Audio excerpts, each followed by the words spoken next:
I like you। हमको कुछ बोले क्या? हाय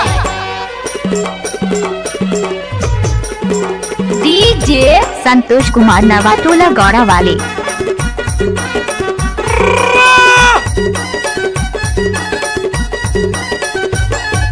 झटक पारे इदे झटक पारे बाई बिहारा बीना मा पटक पारे हायो इदे झटक पारे दाउल बिहारा बीना मा पटक पारे हारे इदे झटक पारे दाउल बिहारा बीना मा पटक पारे हारे।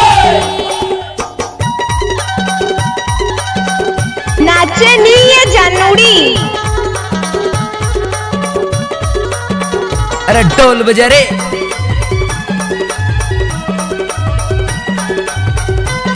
डीजे संतोष कुमार नवाटोला गौड़ा वाले। अर्सी वो अर्सी के तकी अरसी इदे गाना के गवैया जबर दसाती हाय झटक पारे इदे झटक पारे बाई प्यारा बिना मा पटक पारे हाय वो इदे झटक पारे बाई प्यारा बिना मा पटक पारे हाय वो। स्टाइल में बजाना। डीजे संतोष कुमार नवाटोला गौड़ा वाले।